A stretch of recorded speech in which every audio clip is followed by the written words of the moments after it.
So it is day 47 of me trying to become a digital entrepreneur or being a digital entrepreneur. I've quit my consulting job and we're now all in, so full time on YouTube. Right, so how are we getting on so far? So we'll go numbers, then we'll go overview. Numbers wise, made about 2.7k this month in signed deals. Made about 3k this month in actual cash. Of the signed deals, a lot of context for YouTube will land for people is that's probably only like $250 of AdSense. The rest is from sponsors and affiliates, mainly sponsors. So that's kind of number side of things. Sponsored videos. So sponsored videos. I'm noticing they are dropping down quite a wee bit. I don't know if it's the channel. I don't know if it's the AI space, but I do feel it in the air. But I did feel it until January. But then January was a big month. Don't know why. So we might have to do some cold outreach here, because I'm having to cross this roads now. Of if I had to make money, what would I do? And that's really the route we should go down. Because what I noticed to get me full time YouTuber was basically you need to follow the money, pretty much. Because if you need money to survive and you want to do something for money, you have to do the thing for money and lean into that. Is kind of what I learned. But obviously, don't. You need to keep your morals intact. But you know what I mean? Is you have to lean into it to some degree. Like if you just want to make YouTube videos, you still need to become a consultant as well, or make sponsor videos or something. Anyway, on our main channel, we have 41k subs, which is pretty good. As for the app side of things, we have a couple of things on the go. So obviously we have our AI look channel, right? This is a YouTube channel. We have YouTuber systems that we built. This is our end-to-end YouTube content system. I really need to refine that pitch. It's just stop spending 9 hours on a video, do it in one. Research script and package your next YouTube video in minutes. So it's, what's it say? AI powered content pipeline. AI powered content pipeline. We have YouTuber systems, and then we have AI to app, which was basically me teaching you how to make like YouTuber systems, right? And YouTuber systems is me teaching you how I do AI look. So in this sense, this funnel makes sense. But the problem is, I'm noticing, is basically that YouTuber systems, to me, the way it's going, right, which is this full content pipeline, channel tracker, research videos, generate scripts in your voice, you know, and then package them up with a thumbnail, which we're currently building out so that it uses Nano Banana and actually generates a thumbnail. Apparently it does. There you go. Is I've kind of getting this feeling. This is like, you know, a 10, depending on how we scale it, $100 million company. Like if this actually works properly. That's the type of problem it solves. Because right now it's like everything up to script and then just packaging. If we can get those thumbnails down, then suddenly you're beating like thumbnail people generally. And then also editing. We can use some AI editor, you know, even just integrate them in. Suddenly you have like literally an end-to-end pipeline of just record the video and then just plop it in. You could even record directly to the platform. But anyway, so as I was thinking of other business ventures, because I was thinking of making websites for people and stuff, it then dawned on me that everything is actually just retracting from YouTuber systems, because YouTuber systems are these three things plus, you know, some random ventures that I'll look into every day. YouTuber systems seems like the one, in my opinion, and it suits me as well because I am a builder by nature. I like to just sit and build stuff, and AI is the perfect thing for that because then I don't have to get bogged down on, you know, is it a linked list we're using or an array, do whatever, doubly linked list, whatever. Don't have to worry about that. It's all like product manager level stuff, which is perfect for me. So YouTuber systems, I think it's looking really good so far. From our newsletter, we've had like 12 clicks, and then from general viewers, probably like 4, I think, because I'm trying to gauge it based on the number of views on the homepage and when those views have come in. So we've probably had like 16-ish people, and I don't know about sign-ups because I completely forgot about that until I was about to record this video. But we've had no payments, So the plan now, because it's in all of the descriptions, I've posted it in school, on the free school. I've put it in my YouTube descriptions. Where else? And my newsletter. And actually YouTube community post. Let me kind of... Oh no. Community post. So the next thing I'm thinking of doing here would be to make like an actual YouTube video about it, as if I was sponsoring myself, is the idea. And then also well, this will be many, because it'll be like, for each feature plus then an end-to-end video. So end-to-end. And the features like what? I don't know, 4 features or something. Like how I track channels or how I write scripts kind of thing with AI. This one, and then also want to do like how much money I make with AI, stuff like that, with YouTube. So there's a couple of YouTube videos to do, and then also LinkedIn. So it turns out that of the newsletter clicks, 3 of them were people that I was gonna reach out to anyway, but I kind of bottled it for some weird reason. I was just like, oh no. I think it's that founders thing where you're like, oh, this is rubbish. Maybe it's not as good as I think it is. Because the problem I was kind of having was it feels quite complex because it's like an end-to-end pipeline. So I'm realising I need to really lean into specific pain points when I'm marketing it. Otherwise, people can have no idea. Because basically, I have to say, you need to invest 10 minutes to actually, get the whole pipeline to work. But they could, get a win in the first couple of minutes. So I think really what we need to do is like open the door, with the single pane. So whether that's scripting or researching or something, and then they come in the door and suddenly they're like, oh, this is a whole house. Look at all these rooms. Let me go and see them. This kind of thing, right? That's my general gist. So LinkedIn as well, YouTube videos, and then I keep coming back to ads because I still feel like Instagram, Reels and Stories must be underpriced attention. I feel it. I feel it based on the types of ads that I get. I'm seeing ads on here that I would see, and this is actually just reaffirmed in my mind, that I'd see in Facebook in, 2016 or something. And that was, I don't know, that wasn't really the beginning of Facebook ads, it was probably towards the end, to be fair. But it was still in that territory. Maybe early in 2016. It was in that territory anyway of like the end of the dropshipping era.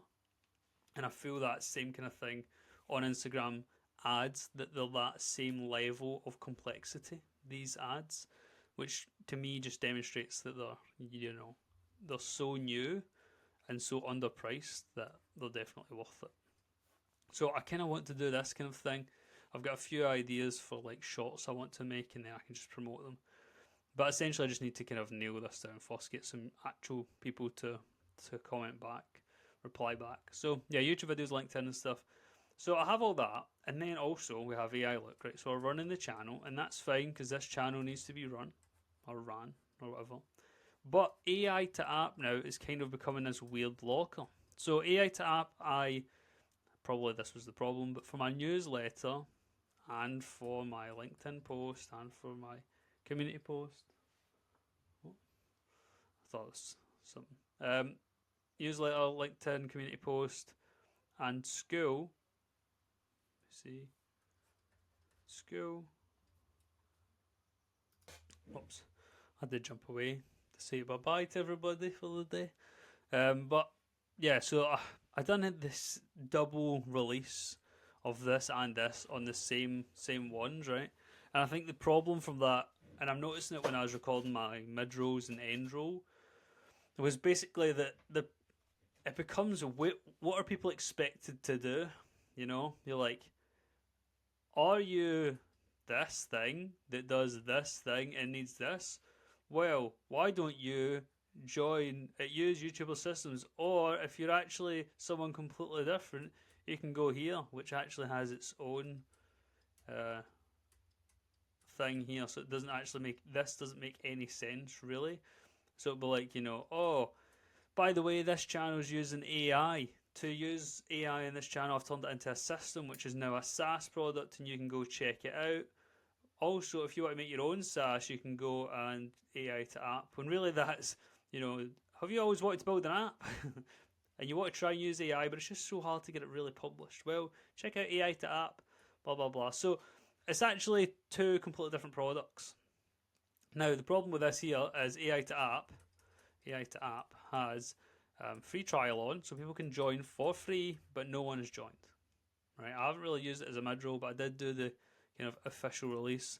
Let me check out school actually and see the numbers, because I think with school, one of the problems is I think that my brain thinks of it as maybe easy money or quick money. But yeah, there you go. I mean, literally no visitors, so I should try and get more visitors probably.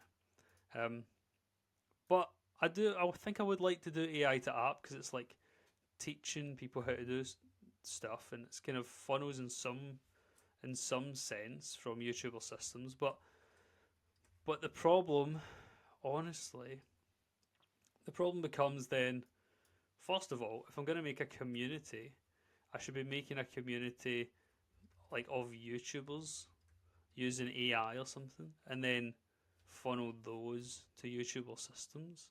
That would really be the idea, because then that's the actual traffic. But then they don't come from AI look, so that probably won't work. To be fair, that chain's broken. But AI to look to the community for AI to app, that I think does work, but we just need to get more numbers in the door, kind of thing. Interestingly, actually, now that I think about it, when you check these stats out here, these are how many people have landed on the page. Where is it? Dashboard version. How many people have landed on the page? And as you can see, it's a couple of days behind. But that doesn't check AI to like who's reached this landing page, because people may have seen this landing page and then not have gone any further.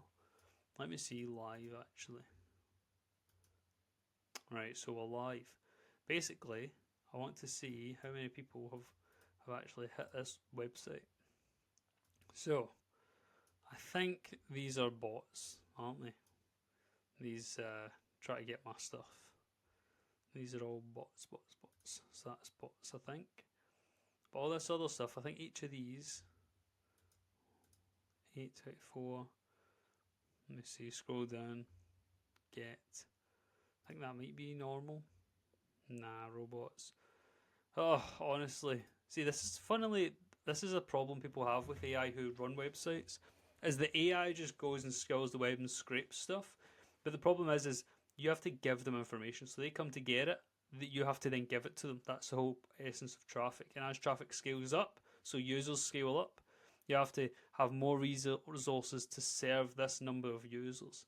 So when you have a bunch of bots coming to try and get your stuff, then there we go, crawlers, see, browsers, tools. If you have a bunch of bots, then basically they're gonna use up your resources. So let me see, can I see from here really what it is? Wait, have people been blocked? Not blocked. 64 not blocked. Yeah, I mean, who's trying to get that WordPress setup config? And it's definitely a bot. Anyway, so reliably can't see how many people are on it, but I'm just realizing that this is not representative, I think, of the actual visitors, because I've added the landing page in between. The idea of the landing page was actually to warm up traffic even more. So like, do you want to build an app? Yes. By the way, here's some evidence and stuff for me, and they go, oh nice, and then they come to school and they're kind of like funneled traffic. But the problem now is that I can't, because I don't have Google Ads.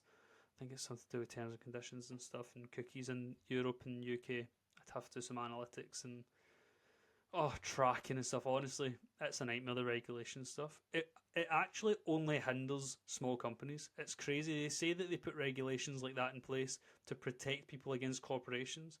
Meanwhile, corporations can fork out money to get a guy who runs regulations for them. But a tiny little company like me, you're like, oh no, what have I done?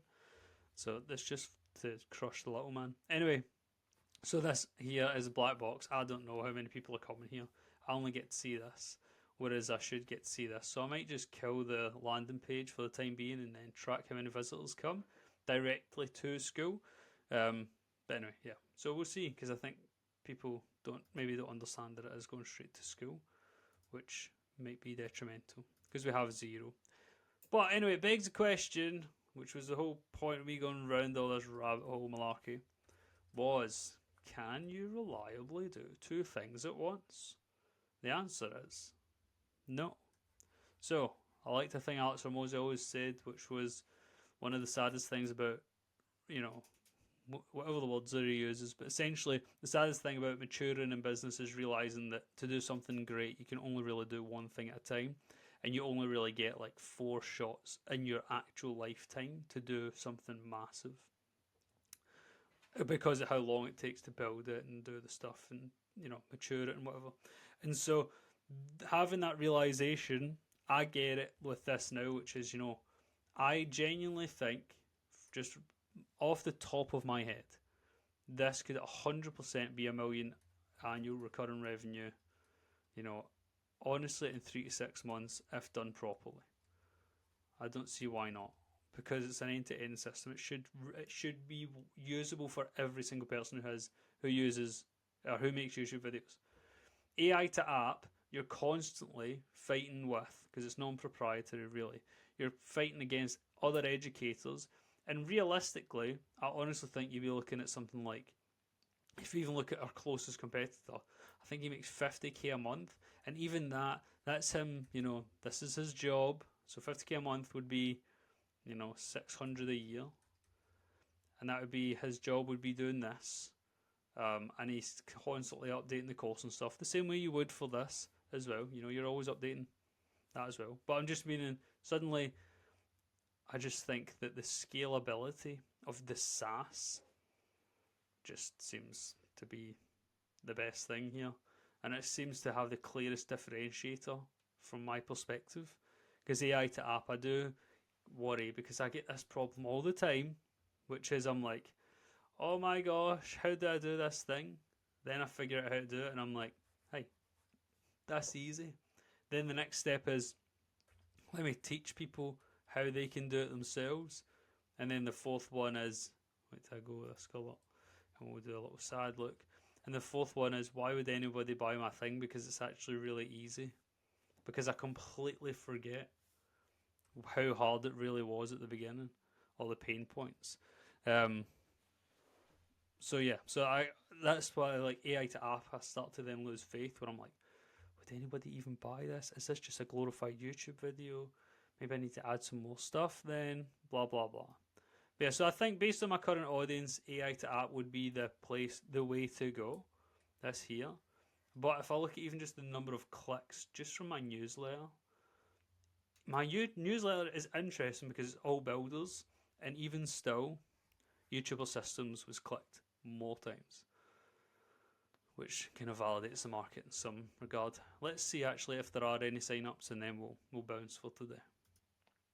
Right, so cool information actually. We have 2 users, which is cool, man. So that's, I think, yeah, 2 users. One of them I think is from LinkedIn actually, and one of them looks to be from either LinkedIn or from the newsletter, and then the other 2, 3, 4, 5, 6, 7 are me. I think. Let's see.